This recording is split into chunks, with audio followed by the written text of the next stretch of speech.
Hello friends, जय श्री काट में आपका स्वागत है। आज हम भारतीय इतिहास के कुछ विषय भाग 1 का चैप्टर नंबर 1 ईंटें, मनके और अस्थियां, इसका पार्ट 8 पढ़ेंगे। आज का हमारा टॉपिक होगा माल प्राप्त करने संबंधी नीतियाँ। मतलब जो हड़प्पा के निवासी थे, हड़प्पा सभ्यता के जो निवासी थे, वो अपना जो माल था या सामान था वो कहाँ से प्राप्त करते थे, कैसे प्राप्त करते थे, उसके संबंध में उनकी जो नीतियाँ थीं उसके बारे में आज हम पढ़ेंगे। तो चलिए स्टार्ट करते हैं। तो आज हमारा टॉपिक हम जान ही चुके हैं कि हम आज पढ़ेंगे माल प्राप्त करने संबंधी नीतियों पर। अब माल प्राप्त जो करते थे वहाँ के निवासी, वो 2 प्रकार की नीतियों से करते थे, या 2 तरीक़ों से, या 2 जगहों से करते थे, या 2 टाइप से करते थे। तो सबसे पहला जहाँ से करते थे वो थे स्थानीय क्षेत्र। स्थानीय क्षेत्र मतलब बाहर से दो जगह से, जैसे स्थानीय क्षेत्र मतलब वहीं के जो हड़प्पा के जो केंद्र हैं, या वहाँ से हड़प्पा के जो केंद्र है, या उपमहाद्वीप हमारा जो है वहाँ पर जो बस्तियाँ थीं। उपमहाद्वीप का मतलब अब स्वतंत्रता के पूर्व बहुत सारे देश और उसमें मिले हुए थे, तो जहाँ जहाँ तक हड़प्पा सभ्यता फैली थी वो हमारा उपमहाद्वीप होगा। तो उपमहाद्वीप के जो क्षेत्र थे, अगर वहाँ से माल प्राप्त करते हैं तो वो स्थानीय क्षेत्र होंगे। और स्थानीय क्षेत्र से कैसी चीज़ें प्राप्त करते थे, तो मिट्टी और पत्थर जी ऐसी चीज़ें तो उन्हें वहीं से स्थानीय क्षेत्र से मिल जाती थी जहाँ पर वो रहते थे। तो मिट्टी पत्थर तो स्वाभाविक सी बात है, हर जगह होते थे, लेकिन बाहरी क्षेत्रों से वो क्या मंगाते थे, धातु, लकड़ी और विशेष प्रकार के पत्थर। क्या क्या मंगाते थे, धातुएं, लकड़ियाँ और विशेष प्रकार के पत्थर। ये कहाँ से मंगाते थे, वो बाहरी क्षेत्रों से। जबकि जो स्थानीय क्षेत्र था वहाँ उन्हें मिट्टी और पत्थर तो आसानी से मिल ही जाता था। अब हम सबसे पहले बात करेंगे उपमहाद्वीप या उसके आगे से।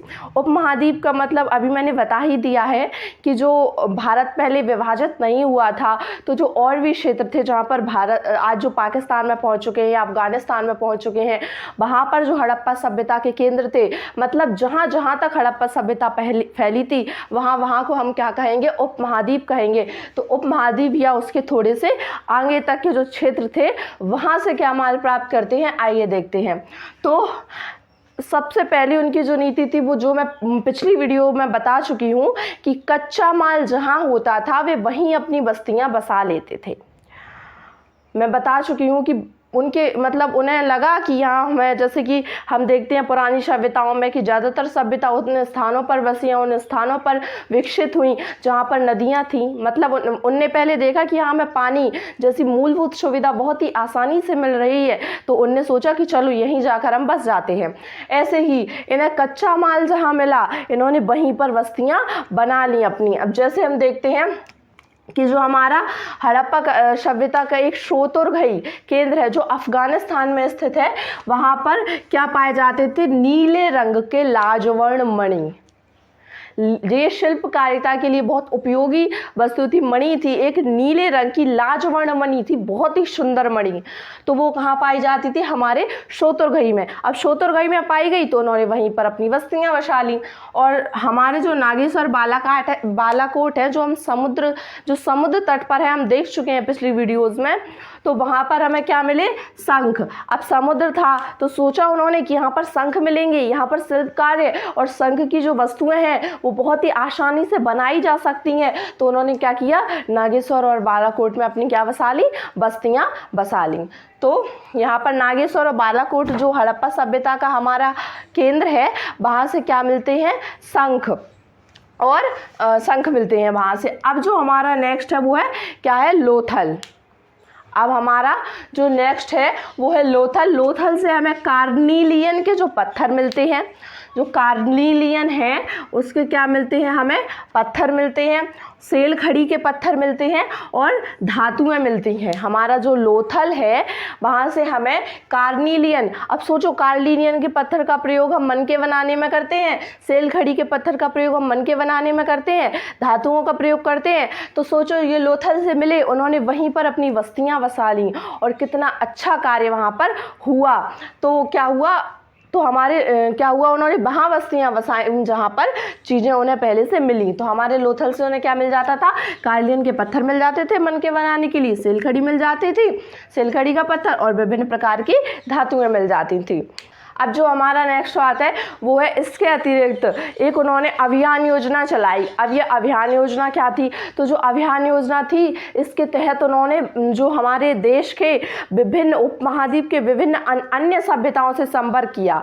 जैसे कि जो हमारा उपमहाद्वीप है भारत एवं उसके आसपास के क्षेत्र हैं, वहाँ पर केवल हड़प्पा सभ्यता भी ही नहीं, थोड़ी कई और अलग प्रकार की सभ्यताएं भी बसी थी। तो उन्होंने क्या किया, उन सभ्यताओं से संपर्क किया। किस योजना के माध्यम से, अभियान योजना के माध्यम से। और यहाँ वहाँ पर जो वस्तुएं अधिकाधिक मात्रा में पाई जाती थी उनको वहाँ से मंगवाया। जैसे कि हमारा एक खेतड़ी आंचल है जहाँ पर गणेश्वर और जोधपुरा संस्कृति पाई जाती थी।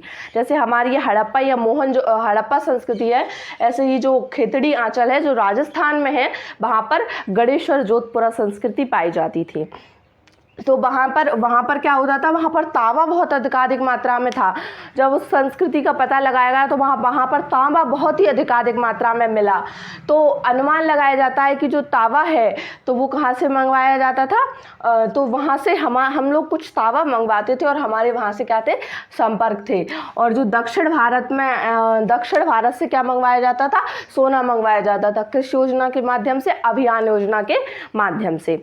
अब हम जो दूसरी बात करेंगे वो हमारी है कि सुदूर क्षेत्रों से। अभी तो हमने ये देख लिया कि उपमहाद्वीप के क्षेत्र मतलब जहाँ पर हड़प्पा संस्कृति बसी या उसके आसपास के क्षेत्र, वहाँ से लोगों ने चीज़ें मंगवाई, मतलब भारत या उसके आसपास के क्षेत्र। लेकिन अब विदेशों की बात होती है, मतलब बहुत दूर के जो क्षेत्र थे वहाँ से लोग वस्तुएं मंगवाते थे और संपर्क थे। लेकिन कैसे मंगवाते थे वो हम देखते हैं। तो सबसे पहला है हमारा ओमान है। तो ओमान से क्या थे, संपर्क थे। हमारे हड़प्पा सभ्यता के ओमान से संपर्क थे और वहाँ से विभिन्न प्रकार की वस्तुएं मंगवाई जाती थी और उनके बदले में कुछ और वस्तुएं दी जाती थी। अब हमें पता कैसे चला, तो जो ओमान है, ओमान का हम तांबा मंगवाते थे। अब इसका पता कैसे चला कि हम ओमान से तांबा मंगवाते थे, तो जो ओमान है वहाँ के तांबे में निकल के अंश पाए जाते हैं। वहाँ का जो तांबा है उसमें कुछ निकल के अंश पाए जाते हैं। और हमारे यहाँ जो हड़प्पा सभ्यता में तांबा पाया गया या वहाँ से जो मंगवाया गया उसमें भी क्या थे, निकल के अंश थे। इसलिए हमने अनुमान लगाया कि वहाँ पर पाया जाता है और वहाँ पर निकल के अंश है, और हमारे यहाँ था तो हमारे यहाँ भी निकल के अंश है। मतलब हमने कहाँ से मंगवाया था, ओमान से। और वहाँ उसमें क्या थे, तांबे में निकल के अंश। और अब हमने कहा कि अब तांबा तो मंगवा लिया, लेकिन तांबे के बदले में क्या दिया होगा, तो उन्होंने एक हड़प्पाई मर्तबान मिला है। जो ओमान है वहाँ की जब खुदाई हुई तो वहाँ पर एक हड़प्पाई मर्तबान मिला है। तो हो सकता है, अनुमान लगाया जाता है कि वहाँ से तांबा आता होगा और यहाँ से हमने क्या दिया, उन्हें मर्तबान दिया। अब ये जो मर्तबान था वो उसके ऊपर काली मिट्टी का लेप था, काली मिट्टी चढ़ी हुई थी, ताकि कोई भी पदार्थ यदि उसमें रखें तो वो रिसे ना, बहे ना या कुछ भी। तो उसमें शायद उसका जो प्रयोग है वो तरल पदार्थों को रखने के लिए किया जाता होगा। लेकिन जो हमारा ओमान है वहाँ पर हड़प्पाई मर्तबान मिला और हमारा जो हड़प्पा सभ्यता है वहाँ के जो तांबा है उसमें निकल के अंश मिले। तो इससे स्पष्ट हो जाता है कि जो ओमान है वहाँ से क्या होता था, व्यापार होता था। अब दूसरी जगह देखते हैं हमारी मेसोपोटामिया हमारी जो विश्व की सबसे पहली सभ्यता थी। जैसे हमारे भारत की सबसे पहली सभ्यता हड़प्पा सभ्यता है, वैसे ही हमारा जो पूरा विश्व है उसकी जो सबसे पहली नगरीय सभ्यता थी वो हमारी थी मेसोपोटामिया। ठीक है। अब जो मेसोपोटामिया है इससे भी हमारे संपर्क थे। पता कैसे चला, तो मेसोपोटामिया में हमें एक लेख मिला है। हमने वहाँ पर कीलाकार लिपि का प्रयोग किया जाता था और उस लिपि को पढ़ा भी गया है। तो उस लिपि से लेख मिला है और उसमें 3 शब्द मिले हैं, मगान, दिलमुन और मेहुआ। क्या मिले हैं, मगान, दिलमुन और मेहुआ। तो जो मगान था अनुमान लगाया है कि वो ओमान था। वहाँ पर जो मगान लिखा है उसको वो ओमान को मगान लिखा गया होगा। तो अब ओमान है, ओमान से तो हमारे भी संपर्क थे और ओमान से मेसोपोटामिया के भी संपर्क थे। और जो ताज्जुब की बात यह है कि जो मेसोपोटामिया का तावा था उसमें भी निकल के अंश पाए गए। मतलब जो ओमान था वहाँ से मेसोपोटामिया में भी तावा आता था और हमारी हड़प्पा सभ्यता में भी वहाँ से क्या आता था, तावा आता था। तो अब मेसोपोटामिया से संपर्क है तो हो सकता है, और हमारा मेसोपोटामिया से संपर्क है और ओमान का भी संपर्क है, तो हो सकता है कि हमारा हमारा काय से संपर्क हो, मेसोपोटामिया से संपर्क हो, तो ऐसा हो सकता है।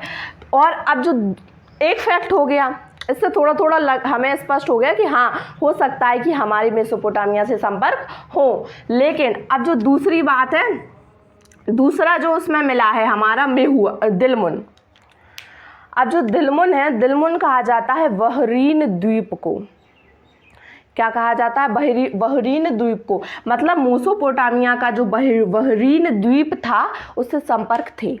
अब मेसोपोटामिया के ओमान से संपर्क है और हमारे भी संपर्क है, तो हो सकता है कि मेसोपोटामिया के दिलमुन से या बहरीन से संबंध थे तो हमारे भी संपर्क हो सकता है। और अब ये जो चीज़ है कि बहरीन से हमारे संपर्क है, एक और बात से स्पष्ट होती है कि जो बहरीन है वहाँ पर क्या मिली है, हड़प्पा सभ्यता की जो वहाँ की एक जो मोहर है, एक गोल मोहर मिली है, और वो जो एक गोल मोहर है उस पर हड़प्पा सभ्यता का कुंवरदार बैल का चिन्ह मिला है। हड़प्पा सभ्यता में जो वृषभ है, जो जैसी हड़प्पा सभ्यता की मोहर पे बैलों के चिन्ह या वृषभों के चिन्ह पाए गए हैं, वैसे ही कहाँ पर मिले हैं, बहरीन में मिले हैं। तो स्पष्ट हो रहा है कि बहरीन से भी हमारे संबंध थे।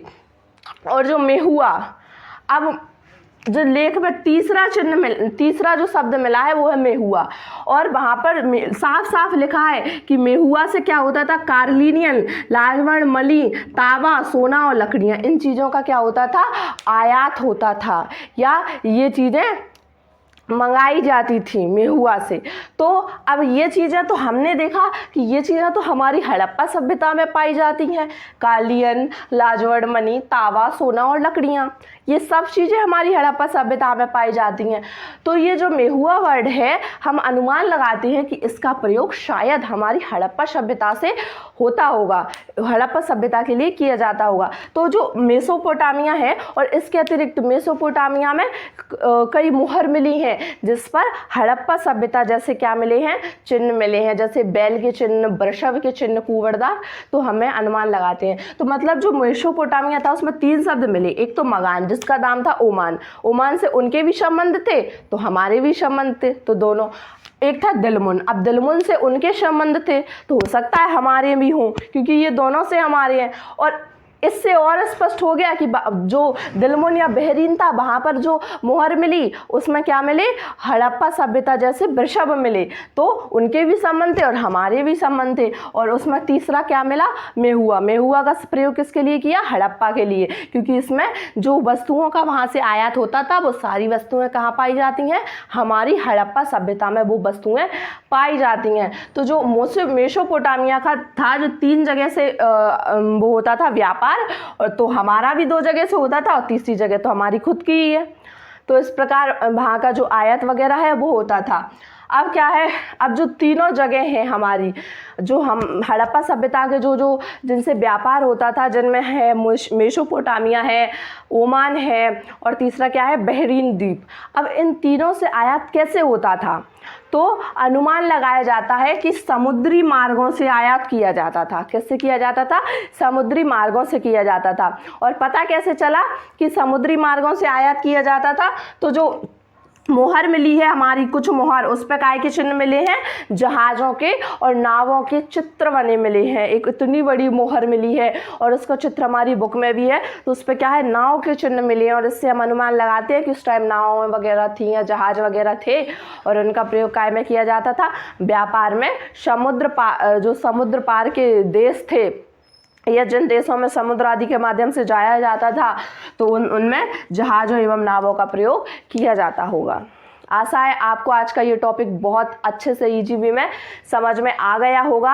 आज की इस वीडियो में इतना ही, मिलते हैं इसके पार्ट 9 में। Thank you so much.